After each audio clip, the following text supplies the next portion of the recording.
Yeah, I'll just get Kelsey to. Yeah, I'm starting to get myself. Okay,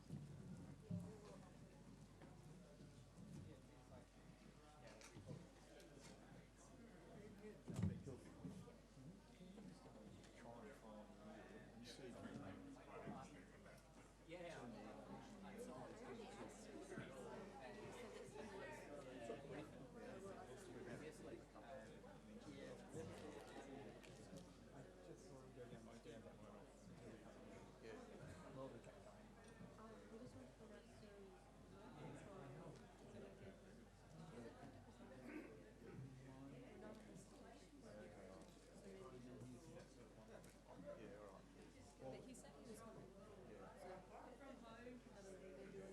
okay, all right.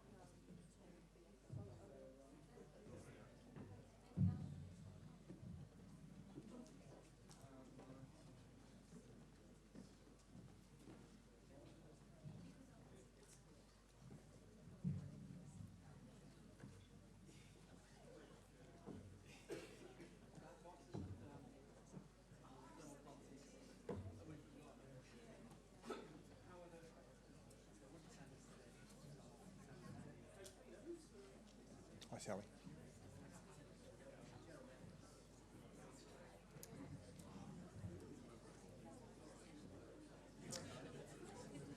Hi, ladies and gentlemen. Welcome back to our afternoon session, and hope you enjoyed lunch and also the networking with other people.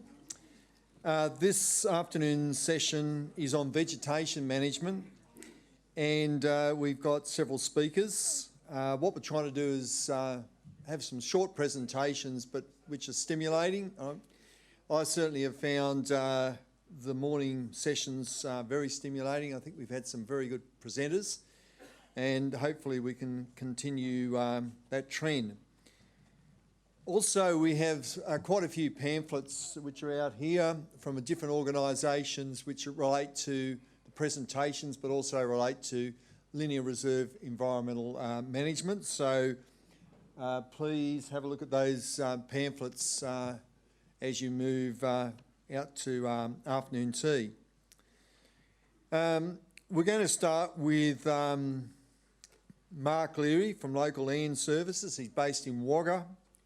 And as you probably know, travelling stock reserves crisscross the state. In fact, there's 2.5 million hectares of travelling stock reserve in New South Wales. 500,000 hectares of that is actually managed by Local Land Services. So it's a significant part of those linear reserves that we've been talking about today.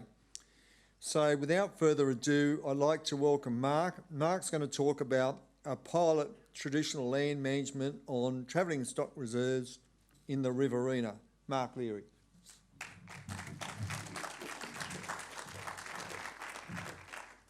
Thanks, Neil. I'll try and be stimulating.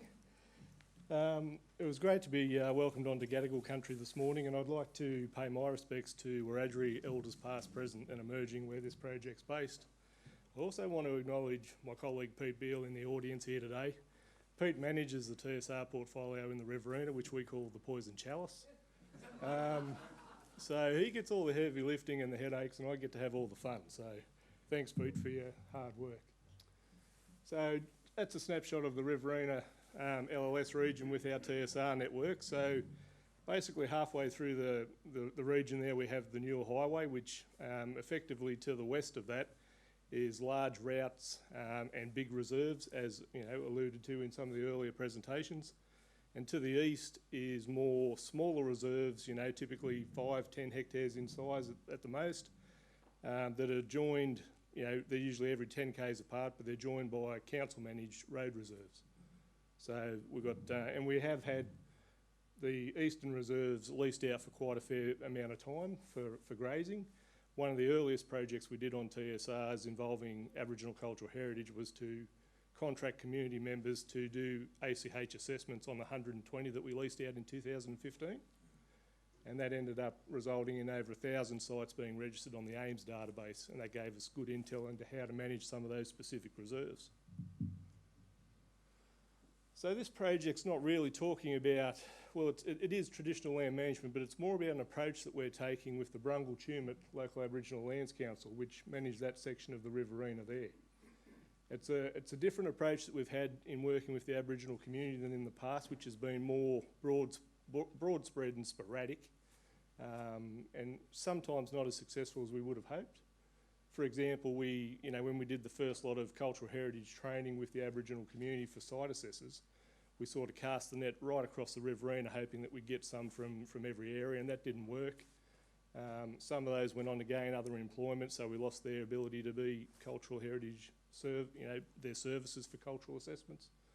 So this is just a little bit of a different approach that we're trying with the Brungle Tumut area. And the reason why we're using Brungle Tumut is because they were hit hard by the Duns Road bushfire in January 2020. So to the north there you've got the Duns Road fire, to the south you've got Green Valley, and they joined to be one of these mega fires that we had back in 2020, and that took out a lot of the country that was being managed, or the traditional land of the Brungle Tumut Local Aboriginal Land Council. So as a result of that bushfire, we were given a priority amount of recovery funding from both the New South Wales and Australian governments, with key focus areas on threatened species, erosion sediment control, pests and weeds, and actions led by traditional owners. And that photo is a typical example of what we found in the subcatchments up there in the alpine areas. That's a permanent running creek. It's critical habitat for the Boorlong frog, which lives there. It's been, the entire catchment has been burnt out, raised. There's been a massive amount of erosion, and that's private access to someone's property across that ladder. So it's the sort of issues that we're dealing with up there. And yes, $2 million is a start, but it's nowhere near the full amount. So yeah, we're focusing on the last point there in this presentation, which is the actions led by traditional owners. And we've got a couple of documents already in place. We've done a lot of thinking about how we engage, why we engage, that sort of thing. We've got an Aboriginal community advisory group that we've run a lot of stuff past in the past. And we've come up with some key things there that we want to actually try and do as an organisation. That's both state LLS but also Riverina. So when the option came up with this bucket of funding for traditional-led, actions, we thought, well, how can we best go about it? So the first thing we did was my Senior Land Services Officer of Aboriginal Communities, Greg Packer, who's a fantastic bloke. We went up and had coffee with Auntie Sue up at Brungle Tumut, and we said to her, what do you want us to do for you guys out of this? And she said, I really want meaningful employment opportunities for the community members to work on country, paid opportunity, for them to work on country. So we said, okay, and she said, my first focus would be bushfire training, so cultural burning, because it was such a topical thing at the time, after the fires, trying to keep that hazard down. So we went about organising the RFS to deliver the Certificate 3 in basic firefighting. Sue went about organising the community members, and the day before the training, it's a 4-day course. On the Monday we said to Sue, are you happy if we pay the people to do the training? And her eyes just lit up, and she said, well, that's never happened before, and if we could have a show of hands of anyone here who's not getting paid to be here today, that would be good. So we've got a very small percentage. So that's not normally the case in the Aboriginal community, and most of them, especially in the Brungle Tumut area, have casual work. So for them to come to a 4-day training, they're foregoing employment somewhere, most cases. So each of them got $200 a day. So we had 18 on day 1 and we had 18 on day 4. And that was, a huge difference. They all came out of it with their Certificate 3. They had the weekend off, and then on the Monday, we organised to actually do a cultural burn where they could put in their new skills that they learned in how to control fire. But we wanted to have an actual cultural burn, and we chose Top Gabarralong TSR, which is next to the Murrumbidgee River. It's about 20 k's northeast of Tumut, still in their traditional land area. There is significant ACH on site. You can see with that beautiful scar tree there, which is only about 200 metres from the river itself. But it's also a TSR that's got this endangered ecological community on it, which is the Tumut-Coolac serpentinite. And we've got an environmental trust project that had one outcome there of also doing a cultural burn on there to try and recreate seabed for that EEC. So it was good to be able to sort of, knock over two birds with the one stone, so to speak. So hopefully this video plays. It's a video of the day.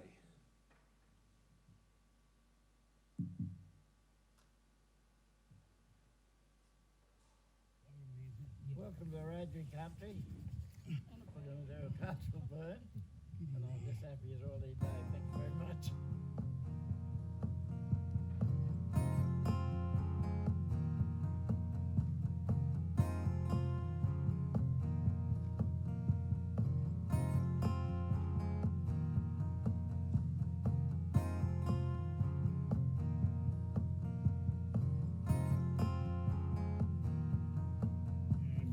I don't know if you're aware of the significance, but we haven't had a cultural burn back in this place since contact. So it's extremely significant for our community, but even more so for country. So we're going to get a chance to burn country, try to heal it, and in that process I think there'll be a lot of healing within our community and ourselves.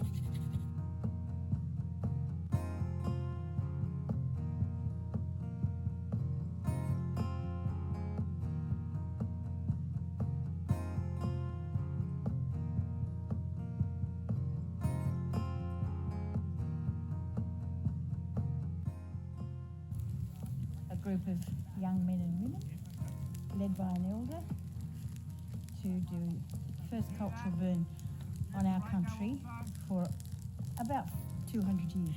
It's just fantastic to see everybody out here today after they've done their 4 days of training, and now they're putting it into practice, which is great.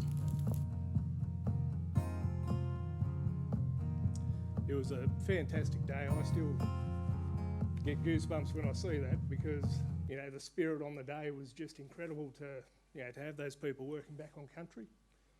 But, we had that fire led by Dean Freeman, who's a Brungle man, but he's working for the ACT. A good outcome of that is actually mentoring a local fire practitioner in the Brungle Tumut area now, which is great. So, because we can't keep on poaching Dean from the ACT, they're going to clue onto that pretty quick. So then we talked to Auntie Sue again about the next thing that she'd really like to see, and this sort of ties into what Martin was talking about at lunch with native seed collection. She was after an activity that was seen as more passive, which would encourage more of the female members of the community and some of the elderly members of the community to get involved, because cultural burning was traditionally seen as a male-dominated area in the Wiradjuri Nation, but we did have 3 young Wiradjuri women involved in the cultural burning, but this one was specifically targeted at the elderly and the females, and Sue was able to round up another 10 participants for this session. The training was run by Murray LLS Seed Bank staff based out of Deniliquin. It was 3 days. They got paid again for the 3 days. We had another 10 participants that showed up for the 3 days, and that included on-site mentoring in regards to seed collection, when identifying species and identifying when seed's ready for collection, when it's not. We're also able to provide and buy for the project, for the team, PPE, but also tree loppers, sieves, and other equipment that they use in the process. And they've since been employed by Department of Environment, DPE, who had a Tumut grevillea project. That's the Tumut grevillea up there. It's a critically endangered species, so they had funding for some seed collection there on a couple of TSRs where that species occurs. So the team's already been employed by DPE for that, which was a fantastic outcome. Yep. Third thing we've done is ChemCert 3, so we got in a private contractor to run another group through ChemCert 3. There's a couple of double ups in this because some of the guys that were involved in the fire came across to do ChemCert, which was great. These guys have been spraying up at Whitegate TSR, which is critically endangered habitat for the greater glider. Shout out to Matt. We've had hollow hogging done up there for the greater glider, which was great. And in terms of, you know, the importance of this, you know, you can't, every weed that's out there is not going to be subject to a burn at the right conditions or whatever. So, you know, spraying You chemical could is a just good tell thing as me, well. you know, what does it mean, the ability to be out here doing this kind of work? Oh well, it's I suppose it's a job for us. It's, you know, it's you know, paying our bills, but it's also being out in country too, and it's looking after country, which is one of the, I suppose, important things is for us, spraying and keeping places clean for our area. Yeah. So the structure of the whole project is, I think, where it's being successful at the moment, and we've got Inyamurra Nungambai as the middle ground or the middleman in this whole process. They're an Aboriginal corporation. They're an offshoot from Malayan Horizon, which is a large employer of Aboriginal people that do a lot of civil contracts, for example, with Snowy 2.0. Inyamurra Nungambai is an offshoot of that, which is more community focused. And what they are is essentially the employment agency for the community members. So that's great benefit to us, but also to Auntie Sue at the Brungle Tumut Lauk, because she doesn't have the time nor the ability to be the HR, the payroll, the WHS, etc. for the community members. So she's got other core business she needs to focus on with the Lauk. As an organisation, LLS or any of the local governments or Crown Lands have other obligations other than being an employment agency as well. So these guys have come in, basically the community members are employed by them. They know their rosters, they know when they're working other jobs, they know who's available next Wednesday for a cultural burn or some weed spraying. They provide transport, they get the team to the site, and basically they handle all the payroll. And that's what's been missing for us in the Riverina over the last 20 odd years that we've been engaging with the Aboriginal community, is having that ability to have an Aboriginal corporation in there, because the community members see themselves working for that Aboriginal corporation and not for government. And I think that's an important thing. And that's it. So our next step here is pest and weed control. We want to do 1080 Pindone pest control training with the team so that they can start moving onto private land as well as public land for some pest control activities. And we'll just see where it goes from there. We'd like to move this model outside of Brungle Tumut, and we've got Hilltops Council or Young Local Aboriginal Lands Council lined up as the next one. And we'll just see how we go. Thank you for your time.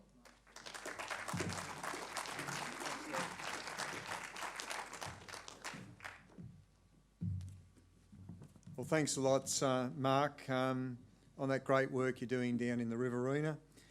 And that's a nice little segue to our next presentation. You did mention Hilltops Council in that, and we actually have a representative here from Hilltops Council. Now, this project, I think, won one of the local government excellence in the environment awards of last year. Is that correct, Ben? Yeah, so this is an award-winning presentation and project. Oh, well, anyway, I'm sure at the end it will be.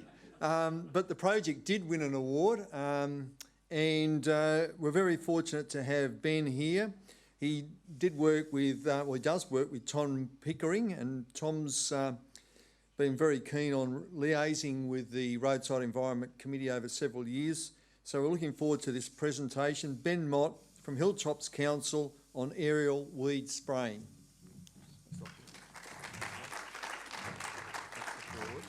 That's the back. Forward's green. Big green. Yeah, the big green. Hi everybody, thanks for having us. So as Neil was saying there, we're from out at Hilltops.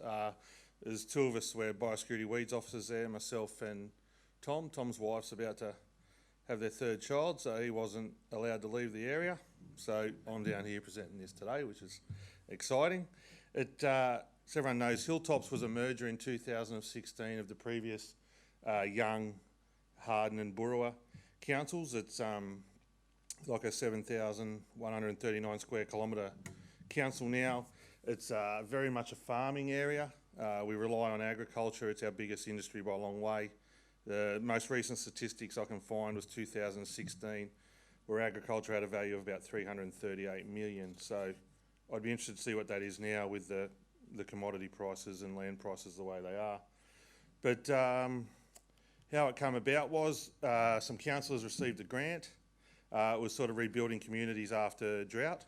Then they come to the weeds department, said, would you like $200,000 to control weeds? And we went, excellent, this is going to be great. And then they said, the only problem is it's got to be done by contractors outside our normal scope of works. And we went, oh, we have to put our thinking cap on to come up with that, but we'll still take it anyway. So we took the money, then we had to work out what we could do, and that was a battle. So the next thing we did was we come up with the Hume Highway. There's a 30-kilometre section of the Hume Highway that goes through the hilltops.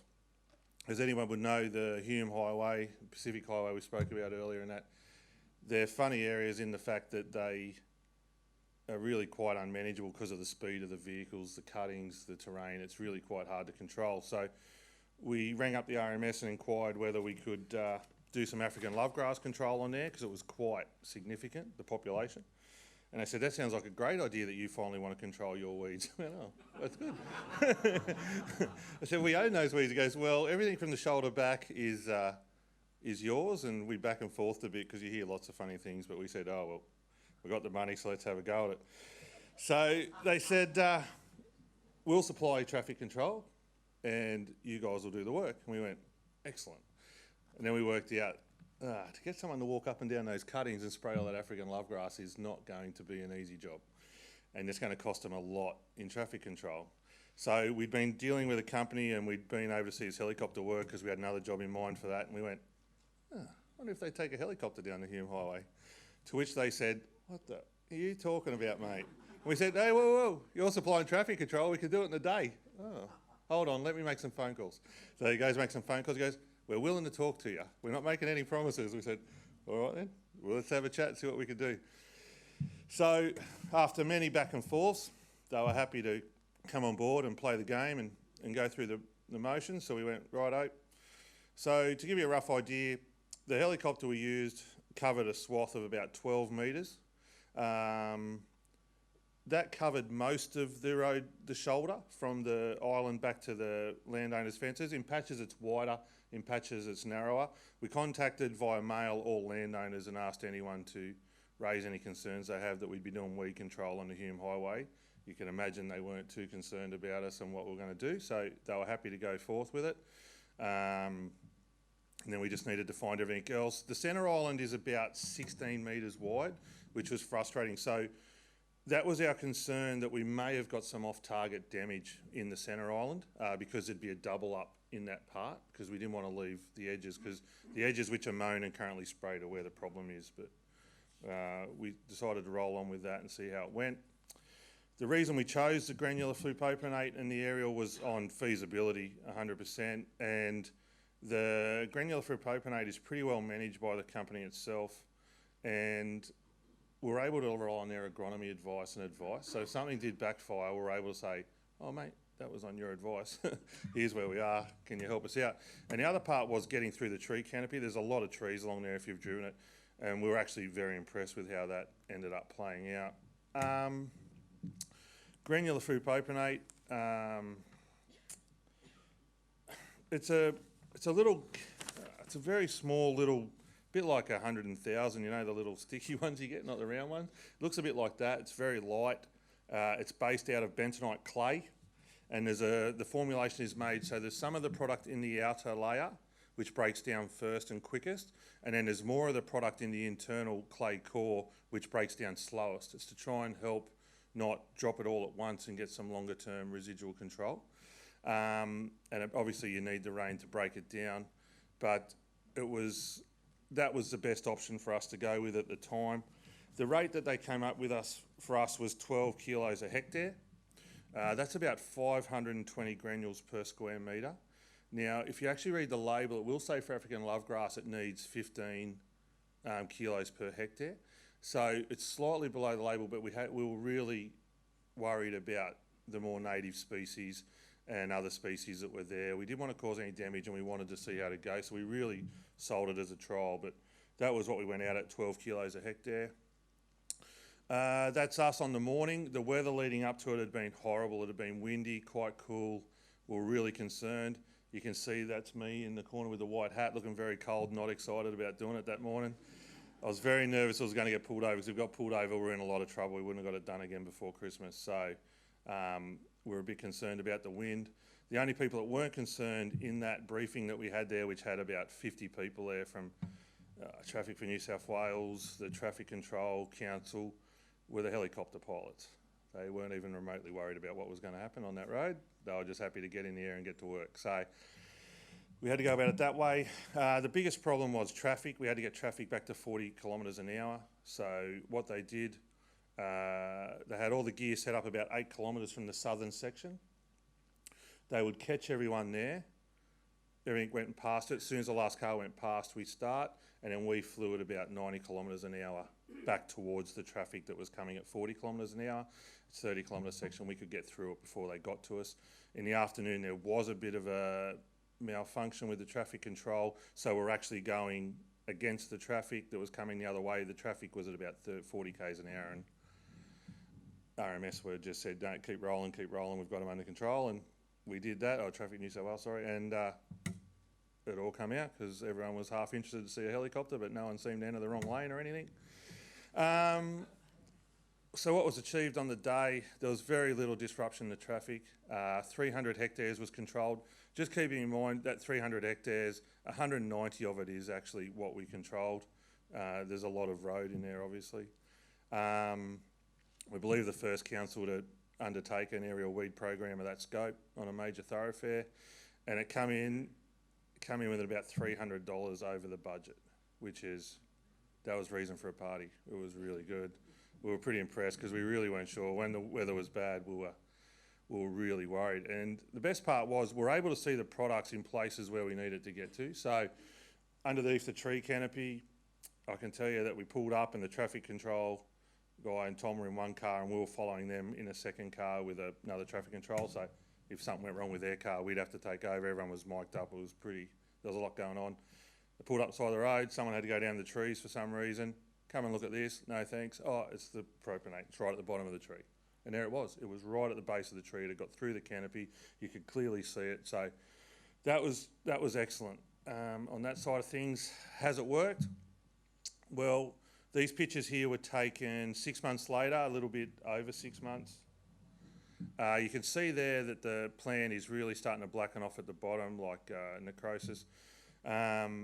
It was really dying off. It was really working really well. What we have found since is going back, we'll do an 18-month check again next month. After the 12-month check, last year we had a huge amount of rain. We had 1,000 mils for the calendar year. We normally get 600 to 700 in that region. Now, we think it has watered it down a little more than we expected. So in those really heavy parts, like if I go back one without causing this little machine to leave me, or two, there's a section there where that's taken, which is right behind us, and it's on the middle island. It was just wall to wall. It was just a crop of African lovegrass. What we found there was that after about 14 months, there was little green shoots regrowing through the dead plants.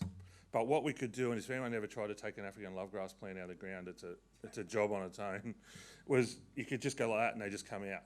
So they were destroyed in the roots, but they had found some signs of life. Whether that was a seed down low that had regrown within the plant, or whether it was actually regrowing from them roots, we're not sure, but you could just lift it out, and we were like, well, this is a good sign, it does come out. So we do believe we've had some luck. Yep, thank you. That's 2 plants. So that is where we're standing in that previous photo. That is a small plant off the side of the road there that's dead. You can see the more dead plant in the far picture on my side. And that's a plant just outside the area in a farmer's paddock that you can see it's still live. The roots are different and you can see it closer there, but I don't know how Tommy means to swap them over, but he did just to help me out. But you can just see the difference in the root and the plant. It's a completely different plant. So it has definitely worked. I will just say though that if I try and work back a few pictures, in those really thick areas, that's where the ones are growing back in the middle. That's a section out the front of Bald Hill Quarry, if anyone's familiar with the Bitter Road. And it is growing back in there in those really thick parts quite well. But where the plants were a more isolated population, like we've marked a few markers so we can keep track, that has rolled them over pretty well. Like doesn't seem to be the regrowth there was. We do need to follow up again this year. We would like to find the funding to do it again in December. We're just sort of working with Steve Watts now. We're annoying him. He's our local Crown Lands guy. We're just trying to remind him that it's Crown Land managed by council to see if he'll come to the party, but we don't know if he will. But you can only annoy as many people as you can when you're trying to find funding, as everyone's said a few times so far. But no, as a rule, it's been a great project. It was a heap of fun. It was something different, but it seems to have worked to a good degree, but it will need follow-up. But yeah, that's what we did, and that was pretty good fun for us. Thank you. Thanks very much.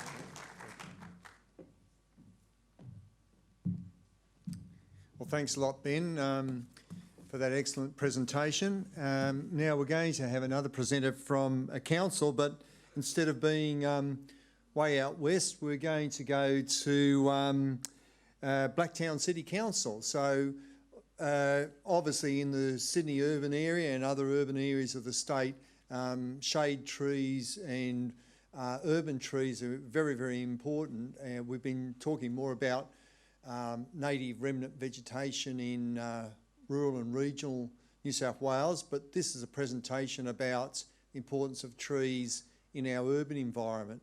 So we're very fortunate to have Matt O'Connor here from Blacktown City Council, and Matt's going to talk about the risks of planting and not planting shade trees.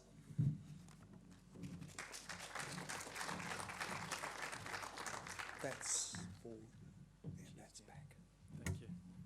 Afternoon all. First of all, just start off by acknowledging our traditional custodians of the land on which we meet today and on which we're going to talk about. So out in Western Sydney, we're out on the Cumberland Plain, the Darug country out there. Pay our respects to them, their elders, past, present and emerging. I think really important to remember that as we attempt to work through a policy piece that hopefully results in, as your projects have, results in action on the ground as we intervene with our Indigenous leaders on the landscape. So the project title is a bit of a doozy. The risks of planting, but key to this is the risks of not planting large shade trees along our streets. What does that mean? So what's the problem we're trying to respond to? Council are really mindful, biggest council by population in New South Wales will be larger than Tasmania and Malta at the end of our population growth in a couple of years. We've got about 1,500 kilometres, linear kilometres of road network.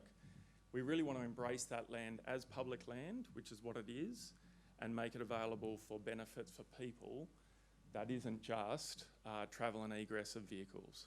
So really embracing those road reserves. Now that's tricky territory, as we've heard in the last presentation as well. So specifically, what are we responding to? So the current scenario is currently local councils aren't planting large shade trees along our streets for streets that are higher than 50 k's an hour. The reason for that is because there's a current Austroads guideline that states large shade trees present a safety risk to errant vehicles, to vehicles that leave the travel lane. As a result, the majority of street trees across Metro Sydney remain without shade via trees. However, the current guidelines only consider one risk, the risk of that potential, occasional, errant vehicle leaving the road. So here, I don't know how many know Blacktown City. I love that I'm, usually in these forums, I'm the most west of the reps. So I love being an outsider here. It's good to be here. This is a compliant road in accordance with Austroad guidelines. You're not allowed non-frangible trees, non-bendy trees on roads above 50 k's an hour. Richmond Road, it's 60 and 70 k's an hour, so you don't get trees. You're not allowed to plant those trees there, but you're allowed telegraph poles and other infrastructure, such as bridge stanchions just around the corner on 3rd Ave. But again, you're not allowed trees that won't bend. And that's basically over 100 mil. This is another compliant road. We've got 12 of the 14 growth precincts, in northwest of Sydney. and that'll see us grow from 420,000 people to 650,000 people living in the city. You can see the density of housing, you can see the lack of private open space and public open space. So the road corridors are critical here. We know they're a tricky corridor to deal with, but we're keen to take this on. Again, another compliant road with the trees planted outside what they call the clear zones. So to give an errant vehicle, if and when it maybe leaves the road, time to adjust. This is one of the problems with the Austroad guidelines is they were established in 1960s in rural America, where on large rural farming roads, you'd have time if you left the carriageway to adjust. Here, you hit a curb, you've lost control, you're gone. But still, we're not permitted to plant trees within that clear zone because of that one risk to one user group. So what have we done in the past? We as Blacktown City partnered with a few others, and you guys have shown through your projects you can't do this alone, you've got to partner up. We worked with a number of partners across legal and risk territories and other councils to quantify the change of risk of a fatal or serious injury to a driver arising from a crash into a non-frangible and non-bendy tree should council plant more large trees within that clear zone. We found there is a minor increase in risk. Obviously, you're putting more hazards in that corridor, but it's a very small increase. You can see the figure there. I'm not even going to bother trying to read the zeros out. So the situation we have there was Austroad's seen as best practice. It's the guideline out there adopted by Australia, New Zealand, the states and territories, and therefore the local governments, because it's the only guide out there. In a legal context we found in 2018, it's therefore seen as best practice. So if you step outside of best practice, plant a tree there, something happens, they'll look at you and go, why'd you do that for? Personal liability under Work Health Safety Act, our councillors, our executive went, ooh, we might not go there just yet. I'll move on.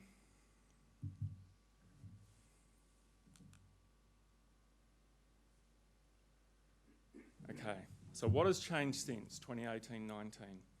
Austroads, so we're staying in that lane, pun intended. They've adopted recently, I guess they've acknowledged that we need to get the balance right. So they're coming part way to the party with us.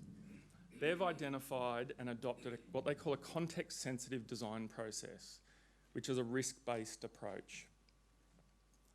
I'll talk a bit more about that in a minute. Then we've got the VicRoads tree policy, so Victoria, who adopts Austroads, but have established an addendum to that, because again, they've acknowledged the need to plant trees, urban cooling, amenity, etc. To plant trees along 60k roads where parking exists, where you have a barrier and the trees aren't a factor anyway, or where 10 or more hazards, non-bendy, non-frangible hazards exist in a 100-metre run. They acknowledge you can then plant large trees. There's also some acknowledgement on 70 and 80k roads, but I won't dive into that detail today.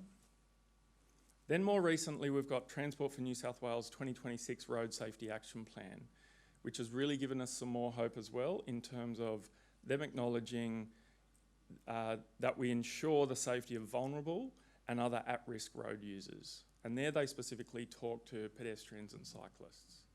So that's really encouraging to us as well. So referring back to the Austroads 2020 risk-based approach, what they're doing is saying, okay, we acknowledge we've been talking about one risk to one user group.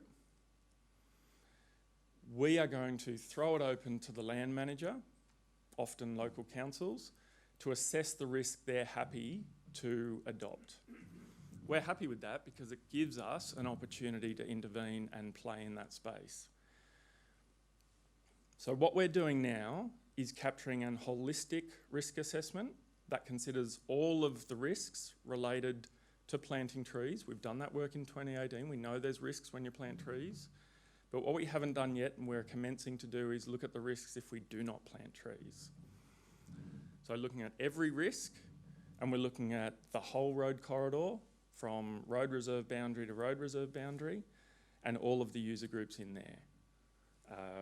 Drivers that stay in the lane, errant vehicles and the associated drivers, pedestrians, cyclists, people living in their houses adjacent a roadway, all of those user groups. So what we're doing is going, okay, previously we were saying, okay, there's a pothole in the pavement, for example, we'll only do a risk assessment for people over 70 years old.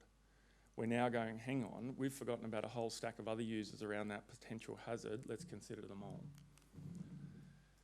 So graphically, on the left there in the red is, I guess, an indication of the risk that was being considered previously. One user group for one hazard, vehicle leaving the road, hitting a non-frangible tree. What we're trying to do and what a risk assessment process asks us to do, requires us to do, is think about just that. All of the user groups of that space, public space, and all of the hazards. So we have a working spreadsheet with our partners where we're working through about 78 risks that we expose ourselves as an organisation to, or our community to if we do not plant trees that cast shade. Western Sydney, urban heat, hotspot, we're going through all sorts of pain out there, particularly in summertime, so we need to respond to those risks. And we've broadly, it's a little bit crude, but categorised those risks into, for example, human impacts, health impacts, environmental impacts, infrastructure and other. Other including things like policy. Premier has a number of priorities out there, the Premier's priorities. One of those is increase the tree canopy, 5 million trees by 2020 hoo-ha. So we're keen to contribute to that policy, Premier priority. If we don't plant large shade trees along those corridors, we miss a chance to do that on that public land. Just to give you a snapshot of those partners in the space in this project with us, and I'd like to put the call out to you all today and your colleagues back home to join us on this. I'll leave a stack of cards and share contact details after this, but would welcome you guys to join us, whether it's out of interest, whether it's to participate at our workshops or PCGs, whatever it is. But we've got a mix of people. We're going pretty hard at this. We've got some pretty heavy-hitting lawyers. Paul Catrone there has spent a lot of time in the coroner's court on road accidents, so he knows that space and he's very well versed in the rights, the wrongs and legalities in there. We've got a number of what we call research partners. We've got Xiao Chi Feng from University of New South Wales, Sebastian Fouch, you might have seen him on Gardening Australia a couple of weeks ago playing basketball with Costa after talking about cool playgrounds. Sebastian is our urban heat and environmental risk impact expert. We have Thomas Aston Burt, not listed there, is from University of New South Wales and University of Wollongong, whose expertise is in the social and human impacts. We also have WESROC, Western Sydney Regional Organisation Council. We can't do it alone as Blacktown, so we're bringing all the adjacent councils in, led by Charles, the CEO. We're bringing in Western Sydney Local Area Health District, because a lot of these risks are human health related if we do not plant trees. Local Gov New South are helping us as well. Department of Planning and Environment acknowledge this as a potentially significant change piece. If we can get it right and we can get Blacktown as a big burly council to lead, thank you, hopefully others will come with us. And this won't just be for our city, it'll be for other Sydney metros and other areas potentially. I won't go into that, but we're keen to have the tough conversations. So we've got Austroads in the middle with us. Michael's been fantastic, and we want people to critique this and really poke and prod at it, because that's where you get the meaty stuff and where you get a result. And of course, Transport for New South Wales have been fantastic, and Blacktown City. Again, this is what inspires me as I ride bike or drive to work or etc. That's compliant, that's okay. So that's what we're going to keep getting if we keep accepting the existing guidelines. So we're prepping for that risk-based approach to go, right, Blacktown Council's ready. We've made a decision about the risk appetite, not just about those drivers, but about every community member across the city, those walking down the street and those living in the houses, to protect them from those risks coming at us that they're experiencing now. You guys are giving me a bit of a shot in the arm today. We're in a world of policy and theory and hoo-ha, talk. That frustrates me at times. you guys have reminded me we are on a path to get to the ground and get action on the ground and get trees in the ground. Peter Dixon's here. He inspired me early on with Regenesis through the Environmental Trust, where we planted trees for carbon sequestration in Western Sydney and regional areas. I'm thankful for the work you guys do. Blacktown City watches a lot, and we see what you do out there, and I really throw you guys kudos for leading us through some of those spaces as well. Thank you.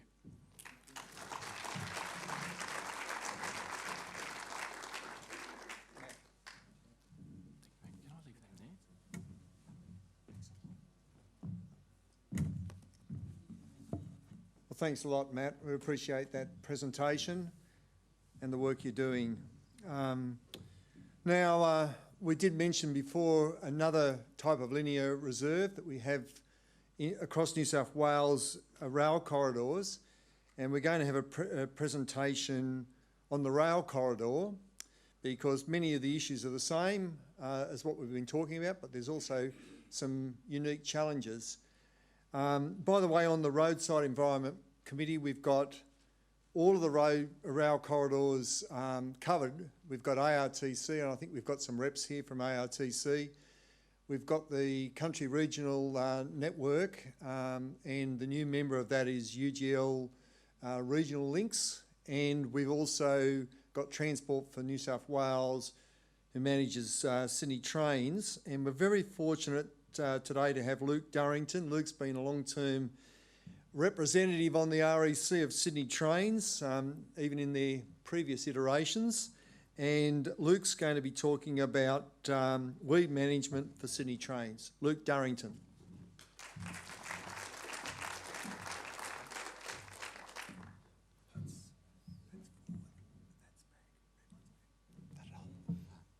Hello everyone. Thanks Neil. Yes, I am the token rail presentation for today. Firstly, I'd like to pay respects to Elders past, present and recognise and celebrate the diversity of Aboriginal people and their ongoing culture and connection to the lands and waters of New South Wales. So most are probably familiar with the extent of Sydney Trains passenger services. We operate between Emu Plains, Browra and Waterfall. But Sydney Trains also maintains the rail network extending to Newcastle, Lithgow and Bombardary.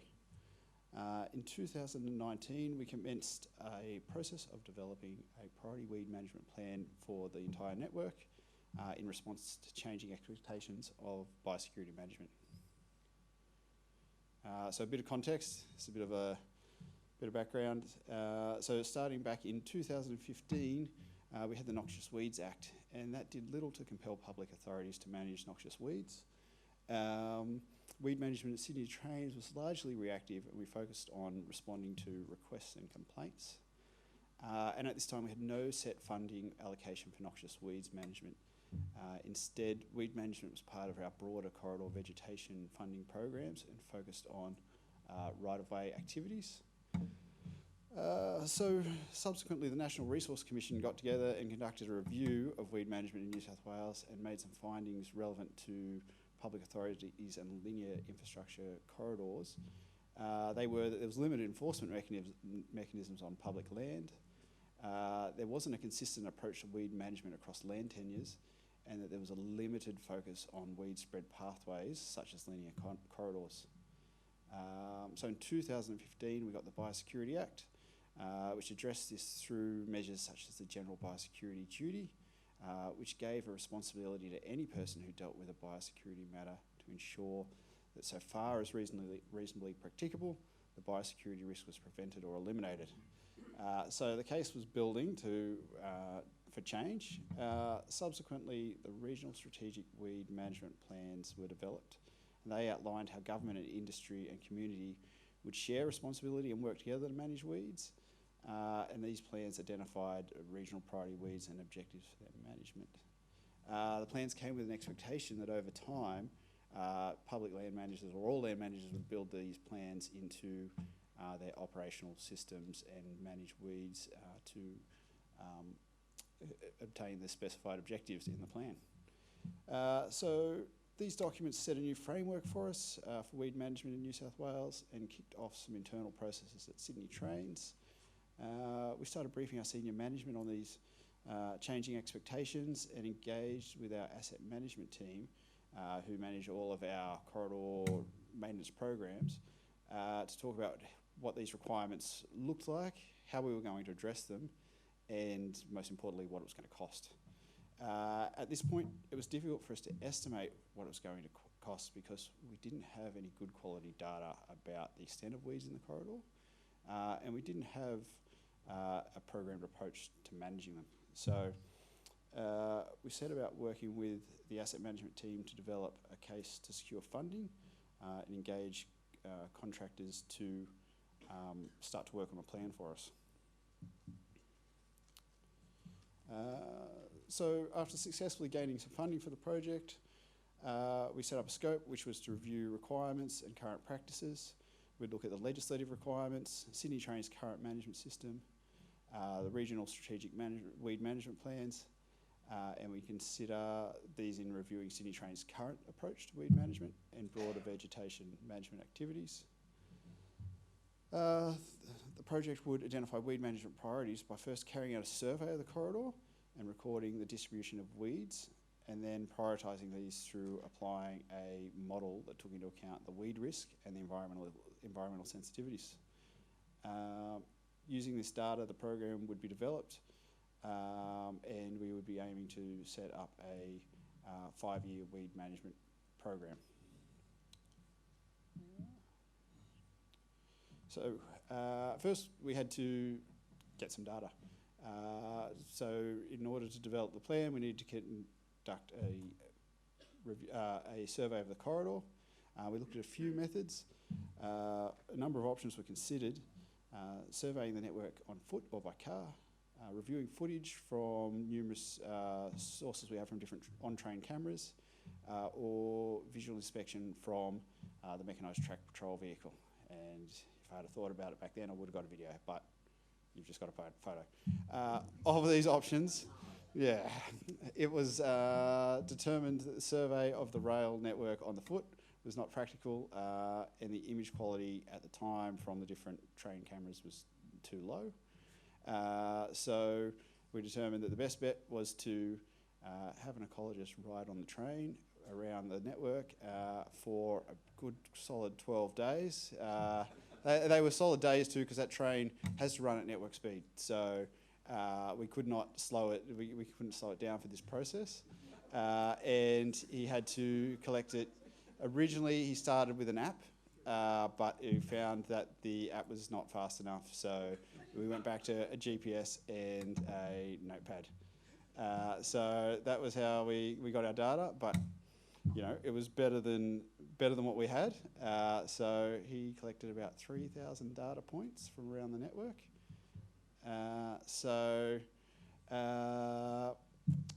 Data treatment. As there was some limitations to this methodology we were using for conducting our surveys, we had to apply some treatments to our data. One was estimating the density of weeds that we saw out the train. We would also need to turn point data into polygon data. So we applied a buffer to each weed spot site we collected, and that was a 50-metre buffer either side, 5-metre buffer, so 50 metre each way down the corridor, 5 metres wide. That gave us a 0.1 of a hectare polygon for each site that was sited. So we recorded all of those. Once we had all these data points, we then needed to prioritise how we would manage weeds throughout the corridor. So we set about building a model to prioritise these transparently and to determine where weed management was most urgent. Through a consultation process with Niche and Sydney Trains, we developed a spatial model that was repeatable and updatable so that we could add new data and reprioritise areas of weed management based on new data. So we developed this model which worked on a multi-criterion decision-making approach, and we looked at first weed threats, and this came from looking at biosecurity risks and regional management objectives for each weed species, and then landscape sensitivities, which were biodiversity values and landscape features deemed to be of either high conservation value or capable of facilitating the spread of weeds outside the rail corridor. Landscape features. So we looked at a range of landscape features. Included in the model were things such as where native vegetation was present or threatened ecological communities, proximity to parks and reserves, or proximity to waterways. There's some samples of what was included. We gave each of those a weighting as to how important they were to the value of the sites. And then we did the similar process for weeds.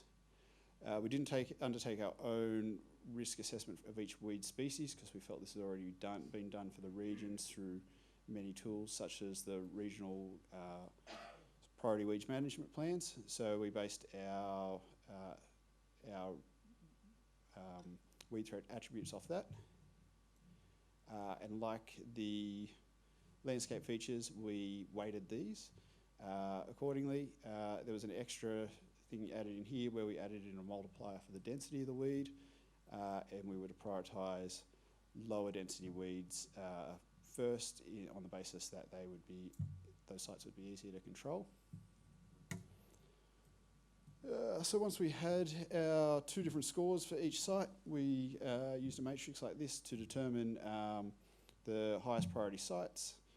We set it up so that sites containing 1 or more really high threat weeds of a national or state or regional significance were in the very high or high priority categories, and that sites with high environmental values but lower risk weeds would also fit into those categories to prioritise them for management. From there, we need to estimate the management costs. So we determined the costs associated with treating sites by taking into account the average industry rates for weed management works, additional costs of accessing the corridor, which can often be difficult, and the effort involved in treating areas of various weed categories, whether they be woody weeds or vines. And this was used to estimate the cost of a program over 5 years. So a major output of the project was a series of maps and databases containing all recorded weed infestations, their priority rankings compared to others, and this was the basis of our program.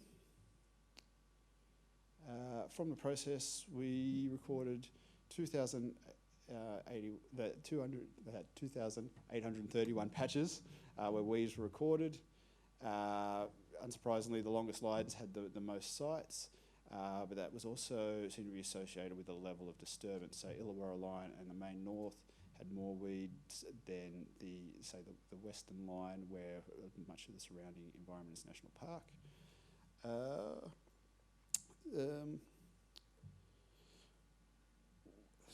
Whereas actually the North Shore line had the most sites per kilometre, although they were largely lower priority sites.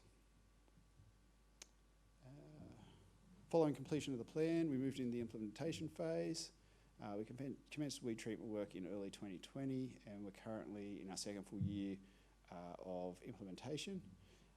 We have had some struggles over the past couple of years with restrictions on work in the corridor due to COVID restrictions. The weather in the last summer has not been particularly good for spraying of weeds, and these have slowed us down a little bit. We're now struggling with labour shortages because it seems everyone wants to get on with this sort of work. So we have seen some improvements though. A structured approach to weed management and improved follow-up of treatment sites has helped us to suppress weeds, which otherwise wouldn't have got the same level of attention. We're currently using the model in a spreadsheet format to capture and prioritise newly recorded weed infestations and add them to our program accordingly. And we're treating data, or using treatment data captured in a spreadsheet to map again and overlay on our original data to show progress. Opportunities and learnings. As people might have noted, the survey method was a little bit unconventional, and our survey method was definitely biased to obvious weeds, something we addressed through adding additional data from our previous records, complaints or team knowledge of the network. There's a site where we know there's alligator weed under a bridge, and clearly we weren't going to pick that up from a train speeding overhead.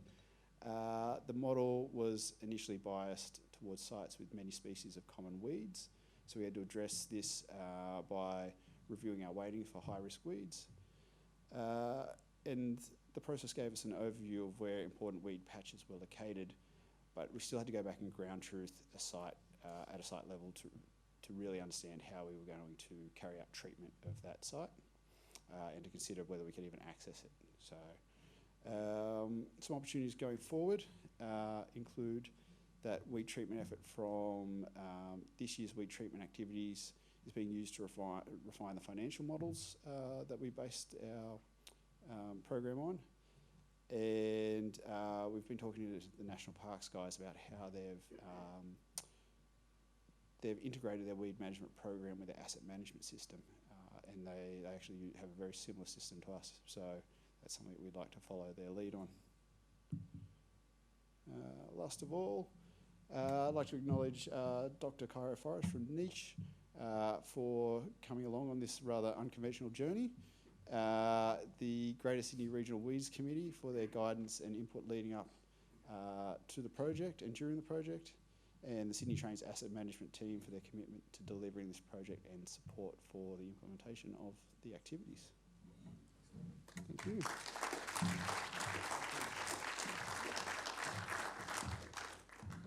Well, thanks very much, Luke. I'm sure that you would like to thank all those speakers that we've had in that session, so thanks very much. Now, we're right on time. We've got a very short afternoon tea break, and I know this is difficult with quite a few people here. So it's only a quarter of an hour. It's really essentially get something to eat, go to the toilet if you need to. I sound like daddy or daddy saying this, but essentially that's what it is. And I really recommend the afternoon session. In any of these forums or conferences, you start to kind of, we've heard a lot. There's a bit of information overload. But I can really recommend what's going to happen after this break, because we've got 3 excellent speakers about strategic planning, bringing all this together, and some really great thoughts around that. And then we've also got an opportunity to have a bit more interaction, because this is very much an information providing type forum, where we've got a panel but also an opportunity to pick up on some of those Slido questions. And there's the Slido QR code, so if you've got any more questions, and then I'll just go through them and try and answer them. We'll try and get answers. So it will not only be the panel, but also some of the previous presenters that can answer, and any other questions or comments. So back at 2:30, we'll sound the buzzer just before that. Thank you.